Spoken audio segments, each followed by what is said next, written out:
Comme annoncé en début de journal, les costumes du président et des membres du Conseil constitutionnel, des magistrats et des greffiers de juridiction supérieure seront désormais faits à base de cotonnade burkinabé.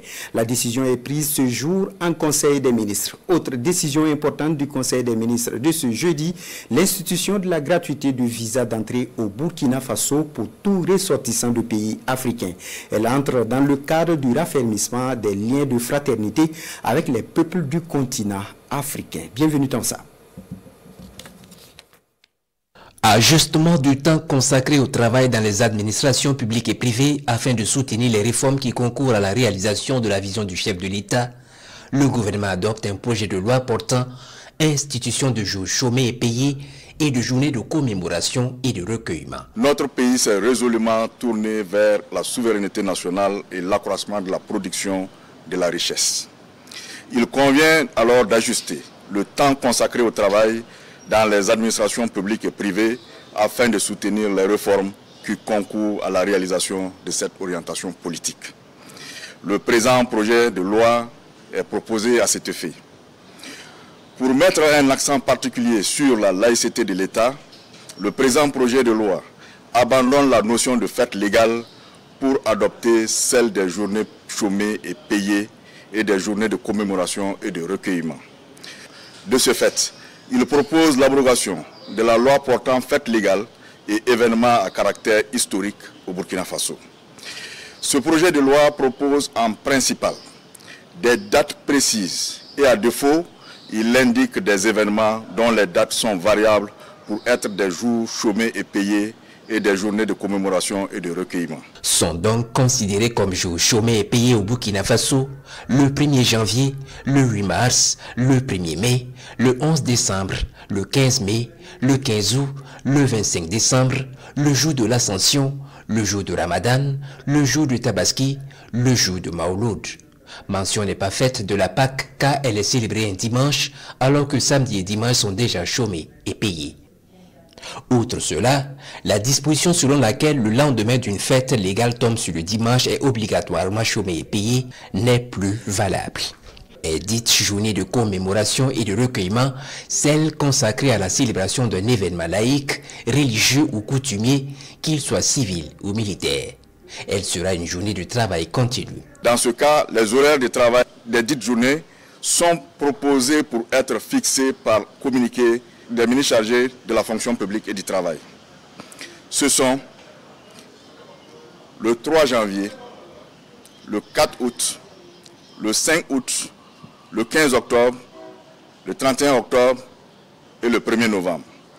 En résumé, la loi portant fête légale et événements à caractère historique au Burkina Faso institue 15 jours de fête légale auxquels il faut ajouter les 15 mai, tous chômés et payés, et déclare également chômés et payés le lendemain de toute fête légale tombant sur un dimanche, alors que le présent projet de loi retient en tout 11 jours chômés et payés dans l'année.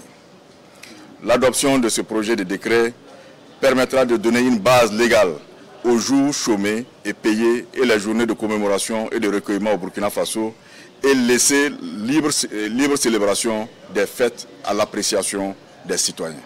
Et puis dorénavant, les costumes du président et des membres du Conseil constitutionnel des magistrats et des greffiers de juridiction supérieure seront faits à base de cotonnade burkinabé, décision de l'exécutif burkinabé visant à soutenir l'économie locale. Nous devrons travailler à être plus proches de nos réalités socio-culturelles et conformément au décret de juin 2023 qui a défini en tout cas la promotion du Faso d'Anfani, du Koko Danda et d'autres tissus traditionnels. Également conformément à la vision du camarade président du Faso, le capitaine Ibrahim Traoré, le secteur de la justice s'est engagé en tout cas dans cette vision.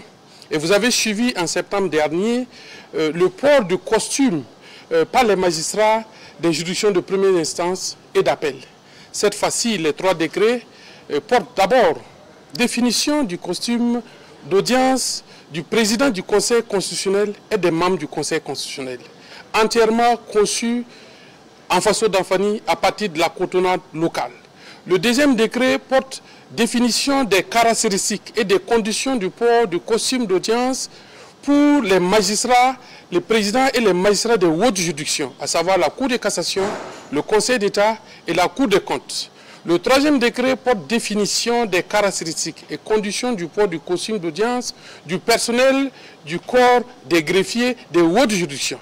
Parce que le personnel du corps des greffiers des juridictions de première instance et d'appel avait été déjà doté dans la première vague. Aussi, dans le cadre de la promotion de l'intégration africaine, tout ressortissant de pays africains désirant se rendre au Burkina Faso ne déboursera pas un seul franc pour obtenir un visa. Une décision du gouvernement visant également le renforcement de la libre circulation des peuples africains et de leurs biens sur le territoire burkinabé. L'accès au territoire national burkinabé est conditionné par la présentation d'un visa valide, et ce à l'exception bien sûr des dispositions d'exemption de visa prévues dans certains accords bilatéraux ou communautaires. Aujourd'hui, avec ce rapport et ce conformément à la vision panafricaniste du chef de l'État, le Burkina Faso réaffirme sa ferme volonté de raffermir les liens historiques de fraternité entre les peuples africains. Alors je tiens à souligner ici que la gratuité n'est pas l'exemption. Par ailleurs, pour falsification de diplômes à l'occasion de leur recrutement ou de leur promotion dans la fonction publique, 4 agents publics viennent d'être renvoyés. Ils perdent également leur décoration.